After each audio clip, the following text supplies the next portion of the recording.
बात इस मुद्दे की करना जरूरी है। संविधान से जुड़ा मुद्दा है। भारत का संविधान हम सबके लिए सबसे बड़ी किताब है। हमारे लिए इसका दर्जा सबसे बड़ा है क्योंकि इसी से हमारा देश चलता है, संसद चलती है, सरकार चलती है, अदालतें चलती है, पूरा का पूरा सिस्टम चलता है। इसमें लिखे एक एक शब्द को हम सलाम करते हैं, हर शब्द का हम सम्मान करते हैं। लेकिन इसी संविधान में कुछ शब्द, या स्पेसिफिकली कहूं तो 2 शब्द, तब से विवाद उन पर है जब से इन्हें जबरदस्ती संविधान में डाल दिया गया। आजकल ये विवाद इसलिए सुर्खियों में है क्योंकि कांग्रेस नेता अधीर रंजन चौधरी ने आरोप लगाया कि उन्हें संविधान की, या बाकी सांसदों को जो संविधान की कॉपी दी गई है, उसमें समाजवाद और सेक्युलर शब्द नहीं है। सदन के अंदर ये संविधान मुझे पढ़ने पड़ी। वहां मैं जब पढ़ने लगे तो मुझे ये 2 शब्द नहीं मिले। मैं अपनी तरफ से ये 2 शब्द जोड़ दिए थे। अब देखिए हमारे भाषण में जो शब्द जोड़ दिए थे। कौन से 2 शब्द नहीं मिले? ये सेकुलर और सोशलिस्ट, ये 2 शब्द नहीं थे।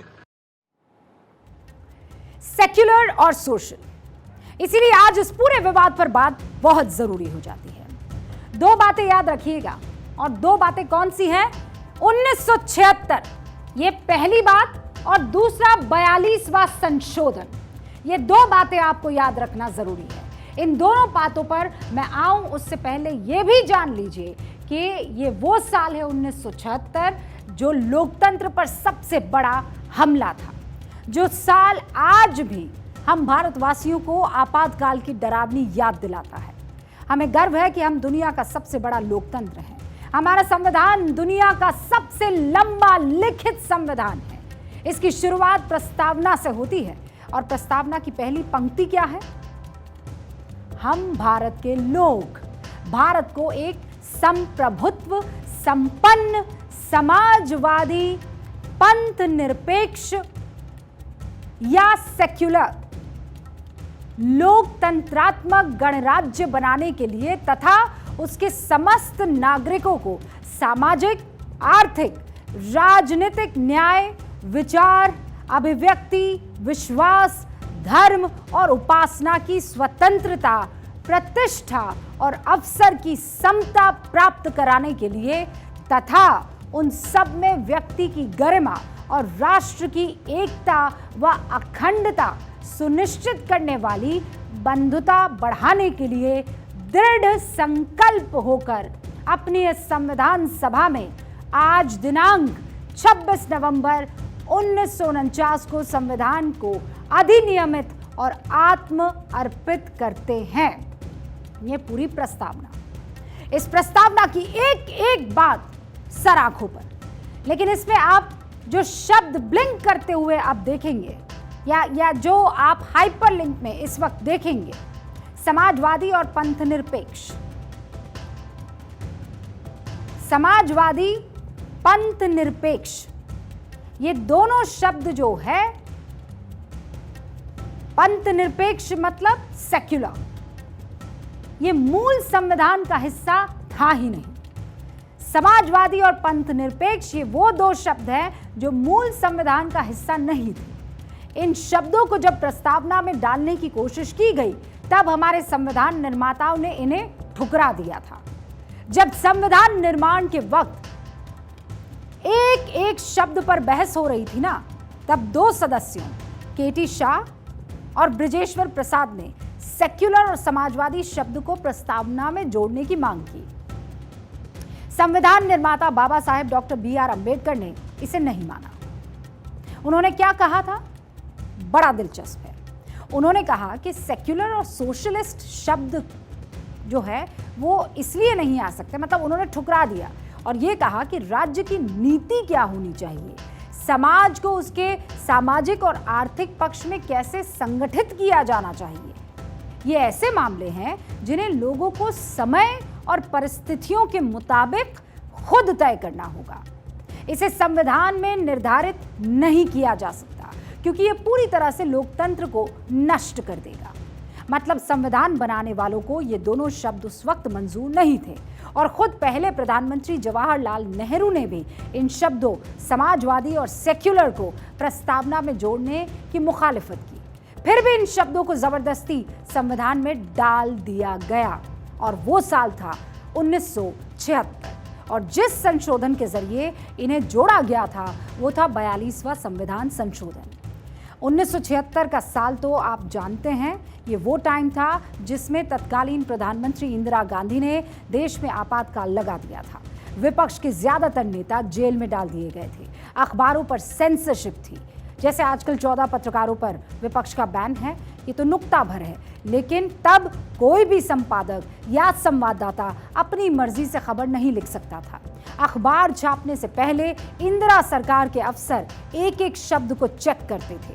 ना लिखने की आजादी थी और ना बोलने की आजादी थी। पूरा देश एक बड़ा जेल खाना बना हुआ था। जब संविधान में दिए गए नागरिकों के हक उनसे छीन लिए गए थे, उस दौरान जबरदस्ती इन शब्दों को प्रस्तावना का हिस्सा बना दिया गया। न जाने कौन सी जल्दबाजी थी, न जाने कौन सी हड़बड़ी थी। विपक्ष के सांसद कुछ कर ही नहीं सकते थे, विरोध करने की आजादी थी ही नहीं। जो इंदिरा गांधी या उनकी सरकार कहती वही कानून था। और विरोध फिर कौन करता? इतनी दहशत थी कि जो विरोध में मुंह खोलता या अपनी आवाज मुखर करता, उसे अगले ही सांस में जेल की हवा खानी पड़ती थी। आज जो लोग या नेता अभिव्यक्ति की आजादी की दुहाई देते हैं ना, सरकार पर आरोप लगाते हैं कि बड़ी असहिष्णुता है, वो देखें कि आज संसद में क्या हुआ। सरकार महिला आरक्षण बिल लेकर आई, दिन भर तीखी बहस हुई, उसके बाद वोटिंग हुई। आपने देखा सरकार पर आरोप भी लगे और उन आरोपों का बाकायदा जवाब भी दिया गया। अब ऐसे में सवाल तो जरूर बनता है ना कि सेक्युलर शब्द था, उसे संविधान में डालने के लिए संसद में क्या हुआ? आपातकाल में संसद में किस तरह की बहस हुई? आप खुद लगाइए, क्योंकि विपक्ष अंदाजा लगाइए, क्योंकि विपक्ष के सांसद अपनी जान बचाते कि वहां पर सवाल पूछते। संविधान वो किताब है जिसकी पवित्रता सवालों से परे है, कोई सवाल नहीं, और इसीलिए इसके किसी भी शब्द या क्लॉज में बदलाव करने से पहले एक नहीं, दो नहीं, 1000 मर्तबा विचार होता है।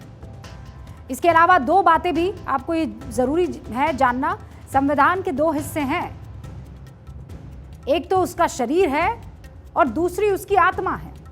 प्रस्तावना जो अभी मैं पढ़कर आपको सुना रही थी, वो संविधान की आत्मा है, रूह है, और संविधान के आर्टिकल्स इस शरीर के अलग अलग अंग हैं। अब तक संविधान के शरीर में तो 127 बार संशोधन हो चुके हैं और आज 128वां संविधान संशोधन लोकसभा में वोटिंग हुई और अब वो कानून में तब्दील हो गया है। लेकिन उसकी आत्मा यानी प्रस्तावना, उसमें केवल एक बार संशोधन हुआ है और वो 1976 में। और दिलचस्प ये है कि ये संशोधन तब हुआ था जब इंदिरा सरकार अपना कामकाज पूरा कर चुकी थी। इंदिरा गांधी ने 18 मार्च 1971 को प्रधानमंत्री पद की शपथ ली थी। मतलब 5 साल के कार्यकाल को अगर गिने तो उनकी सरकार की अवधि मार्च 1976 में खत्म हो जाती। लेकिन ये संविधान संशोधन कब हुआ? 1 सितंबर 1976 को। अब आप पूछेंगे कि कोई सरकार 5 साल के बाद तो कंटिन्यू नहीं कर सकती ना। जब 5 साल के लिए ही सांसद चुने जाते हैं तो सांसदों द्वारा चुना गया पीएम छठे साल में क्या कर रहा था? ये इसलिए हुआ क्योंकि इंदिरा गांधी ने इसके लिए संविधान संशोधन कर दिया, अपना कार्यकाल 6 साल कर लिया। वो भी एक बार नहीं बल्कि 2-2 बार ऐसा हुआ। इसीलिए संविधान के एक एक शब्द का सम्मान करने के बावजूद इन दोनों शब्दों पर लगातार विवाद होता रहा। इसके पीछे की वजह यह है कि ये दोनों शब्द संविधान की भावना के खिलाफ है, बाबा साहेब के मिशन के खिलाफ है, खुद जवाहरलाल नेहरू की मान्यताओं के खिलाफ है। संविधान की प्रस्तावना में साफ लिखा है कि सरकार धर्म या उपासना पद्धति का भेदभाव नहीं करेगी। सरकार सबके लिए काम करेगी, सबका साथ होगा, सबके विकास की बात होगी। फिर पंथ निरपेक्ष शब्द की क्या जरूरत है? ये जो सेक्युलर या पंथ निरपेक्ष शब्द है, ये हमारी परंपरा का शब्द है ही नहीं। इसका विचार तो यूरोप से आया, जहां सरकार को चर्च में या चर्च के दखल से मुक्त कराना मकसद था। मतलब ये विदेशी शब्द है क्योंकि सनातन तो वसुधैव कुटुंबकम मानता है। हिंदुस्तान में सरकार या सनातन धर्म को मानने वाले धर्म या पूजा पद्धति के आधार पर भेदभाव नहीं होती है, ये परंपरा है। आप हमारे देश की सरकार चलाने वाले दो प्रधानमंत्रियों के बयान सुनिए, आप समझ जाएंगे। भारत सेक्युलर है तो बीजेपी या आरएसएस की वजह से नहीं है, उसके बावजूद। जी हाँ। चल। और 82% हिंदू हैं, और ये हिंदू के सोचने का तरीका है। हिंदू एक किताब से जुड़ा हुआ नहीं है, हिंदू एक पैगंबर से जुड़ा हुआ नहीं है। जो ईश्वर को नहीं मानता वो भी हिंदू है, और ये हमारी संस्कृति का हिस्सा है। भारत का सेकुलरिज्म इसलिए नहीं है कि संविधान के अंदर वो शब्द जोड़ दिया गया है। भारत हजारों साल से सर्वपंथ समभाव इस तत्वज्ञान से जुड़ा हुआ है। भारत ही दुनिया में एक देश है जिसकी फिलॉसफी कहती है एकम सत विप्राह बहुधा वदंती। सत्य एक है, जानकार लोग उसको अलग अलग रूप में प्रस्तुत करते हैं। हमारा संविधान हमारे देश की सनातनी परंपरा और भारतीयता की पहचान है, हर भारतीय की शान है, और इसीलिए भारतीयता के इस ग्रंथ में कोई विदेशी विचार आसानी से जज्ब नहीं होता है।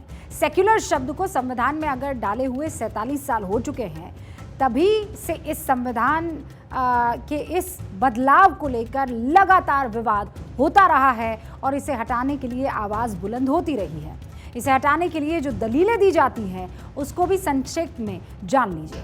पहला एतराज़ तो ये है कि सेक्युलर शब्द का कोई संवैधानिक महत्व नहीं है, और इसे 1976 में राजनीतिक कारण से जोड़ा गया था ताकि लोगों का ध्यान बढ़ जाए। इसका मकसद तुष्टीकरण था। इसके अलावा ये भारत के लिए विदेशी अवधारणा या कॉन्सेप्ट है, क्योंकि भारत 1947 में आज़ाद भले ही हुआ हो, लेकिन भारतीयता हजारों सालों से कायम है, और इसीलिए सेक्युलर शब्द को हटाने के लिए लोग अदालत भी पहुंच गए। संसद में भी इसे हटाने के लिए प्रस्ताव लाए गए। 2015 में जब विपक्ष ने इस पर हंगामा किया था, तब गृह मंत्री राजनाथ सिंह ने क्या कहा था, आपको सुनना चाहिए। सेकुलर शब्द का जहां तक है, यह आज मैं कह सकता हूं कि आज की राजनीति में सर्वाधिक दुरुपयोग यदि किसी शब्द का हो रहा है तो सेकुलर शब्द का सर्वाधिक दुरुपयोग हो रहा है। सर्वाधिक दुरुपयोग हो रहा है। हमारा यह कहना है कि यह दुरुपयोग रुकना चाहिए। ये बयान 15 नवंबर 2015 का है। कुल मिलाकर ये विवाद नया नहीं है। 47 साल से सेक्युलर शब्द पर विवाद चल रहा है। ये नया भारत है जिसमें आप ये कह सकते हैं कि जो इसके मूल में है, जो हिंदुस्तान के भारत की रूह में है, वसुधैव कुटुंबकम, जो इस धरा पर रहता है वो हमारा है, और इस धरा के कण कण में सनातनी परंपरा है। ये हमारी पहचान है, हमारा संविधान है। इसीलिए सेक्युलर जैसी विदेशी अवधारणा से लगातार जो सरकार आई है वो बार बार ये कहकर जानने और परखने की कोशिश कर रही है कि क्या इसकी ज़रूरत है।